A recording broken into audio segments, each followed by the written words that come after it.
This week's exercise is a chordal line that's played at a very slow tempo. Let's take a look at it. So in bars 1 and 2 we're going to be playing a descending series of chords. We're going to be playing C minor, B flat and A flat chords. We're in the key of C minor here. So the first chord, which is C minor, is going to be played as follows. We're going to fret the root note C at the 8th fret of the E string. That's the first finger on that one. We're going to play the octave at the 10th fret of the D string with the 4th finger. And then I'm getting the minor third, which is E flat. That's at the 8th fret of the G string. And I'm playing that by barring across with my first finger. So I've got these 3 notes. And what we're going to do first of all is play all 3 notes together, and then we're going to arpeggiate them. And again. And in terms of what I'm doing with my picking hand, I'm playing the lower note with my thumb and plucking the 2 higher notes with the first and second fingers. Okay, and when you've played that final E flat in the arpeggiated section, you want to cut them off short so we get a little bit of a rest just after. Okay, I'm going to move down to the next chord now, which is going to be B flat, and we're going to play this by having the B flat root, 6th fret of the E string. That's played with the first finger. My second finger is on the D, on the G string. That's the major third of the chord. And then my third finger is going to be playing the octave B flat at the 8th fret of the D string. So that's a nice shape for playing a major chord on the bass. So it's a fairly minimal voicing. That's just root, octave and third again. If you add in the 5th as well, which is possible, the chords do tend to get a little bit muddier. So when you play chords on the bass, it's usually good practice to keep the voicings to 2 or 3 notes. Okay, so the first 2 chords, we have C minor moving down to B flat. We're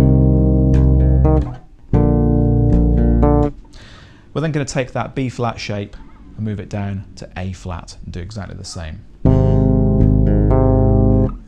Okay, so now we have 3 chords.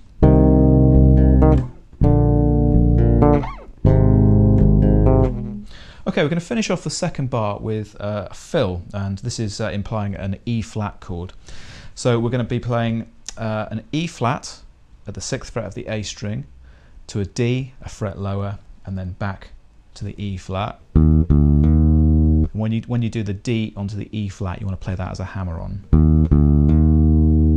Now from this point we're going to move up the E flat major arpeggio. So from the E flat we're going to play the third of the arpeggio, which is the G, 5th fret of the D string, the 5th, which is the B flat at the 8th fret, and then we're going to play a D, which gives us the major 7th. That's I'm going to fret that with the 3rd finger, and then we're going to bring the 2nd finger in to play the low B flat again. And if it's possible, you want to try and allow those 2 notes, the D and the B flat, to briefly ring together. That gives you a nice major 10th sound from the B flat. Okay, that brings us into the third bar of the exercise. We return to the C minor chord at this point. Now this time we're going to move up to an E flat major chord. So same chord shape as we've used before, played in exactly the same way. And then we move down to the B flat chord again. Okay, so we did C minor, E flat and B flat.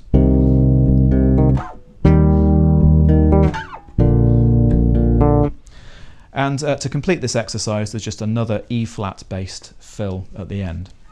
And this time what we're going to do is play the E flat D E flat phrase again, but this time you want to be fretting those notes with your 4th and 3rd fingers. Okay, so after you've played the 2nd E flat, I'm going to move down to the low G, that's the 3rd of the chord, and then walk back up, A flat, B flat, and that's going to bring us back to C. Okay, so let me play bars 3 and 4 one more time.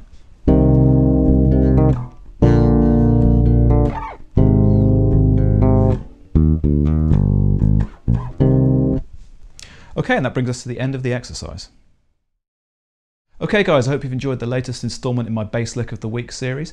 Don't forget that you can download the PDF worksheet and backing track by clicking on the link below, and as ever, please do let me know your thoughts in the comments box. I'll see you next week for another bass groove.